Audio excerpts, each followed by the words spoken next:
First to Jakarta, where the issue of asylum seekers is likely to be foremost in talks between Australian and Indonesian defence ministers.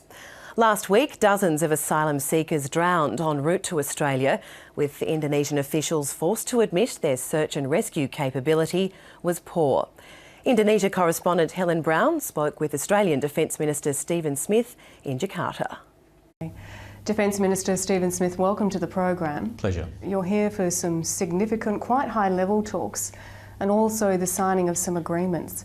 Now, in any of those agreements, will it include an ability for Australian resources, planes, ships to move into Indonesia's search and rescue zone more quickly and more efficiently in case there is a boat in distress? Well, a range of things there. The primary objective, so far as I'm concerned as Defence Minister, is to have the first of the formal annual Defence Ministers' dialogue. So far this year we've seen, if you like, the new trappings of our relationship with Indonesia, the first leaders' dialogue, the first annual leaders' dialogue, the first so-called 2+2. So that takes us into a realm which is in a sense reserved for a very small number of our partner countries. So I'll be doing that as Defence Minister with my Transport Minister colleague and our Home Affairs Minister colleague. Will also be sitting down making sure that there's no more that we can do in terms of cooperation between Australia and Indonesia on search and rescue matters. Specifically though, Minister, this has been raised as an issue about the time it takes to get permission to move into Indonesian waters. It is something that needs to be looked at. Is it something that you will sign off on or talk about while you're here? Well, this was one of the issues that was raised in the margins of the President's visit to Darwin. The fact of needing to make sure that if there was a need for Australia to go into, in an aviation sense, Indonesia's search and rescue area, that was done as quickly as possible.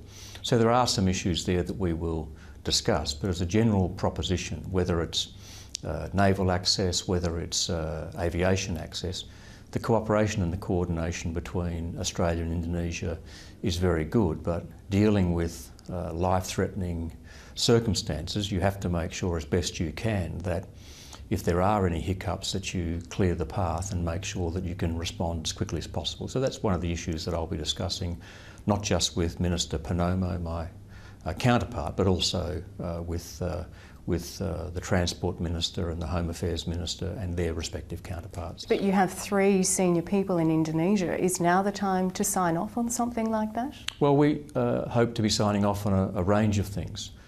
In my own case, I'll be signing with Minister Purnomo a Defence Cooperation Agreement.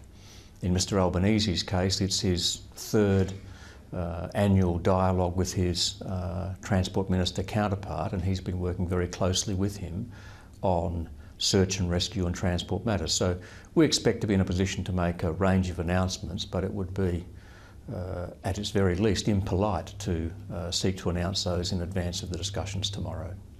Staying with search and rescue, we had a very stark and sad example last week of where Indonesia's resources were weak, were unable to deal with what was required. They said themselves, in one instance, the helicopter that they sent out was simply too small, and that they didn't have the capability to sustain the search and rescue initially in the first place. Given that, I know that Australia is cooperating with Indonesia on its defence capability, but should it perhaps also be looking at providing resources to Indonesia's specific search and rescue unit? For instance, giving them a boat or a plane or a helicopter, something that is up to the task? Well, firstly, in terms of the transport cooperation or the search and rescue authorities cooperation one to the other, AMSA in Australia's case and Basarnas in Indonesia's case, there is very good cooperation. There's also the allocation of resources. We're not looking on this occasion to seeking to provide more assets. What we are wanting to do is to make sure that the coordination is first class, that there is a sharing of experience. We're also looking at exchange, for example, of officers so that Indonesian search and rescue officers have experience directly in our system and vice versa. So it's not so much the exchange or the provision of assets, it's getting the coordination right. In any search and rescue effort, assets of the civilian maritime fleet can be called upon. assets of adjoining countries can be called upon. So in most cases it's a matter of making sure that whoever is closest to the scene gets there in a speedy way. But the problem is, of course, that a lot of the defence assets, for instance, the large ships, aren't stationed near the waters, that open sea when people are trying to get to Australia. And that search and rescue, sure, it can perhaps ask Defence Ministry for some assets, but that takes time. And if they had something of their own, they would be able to respond quicker. So is it worth considering at all, handling it that way?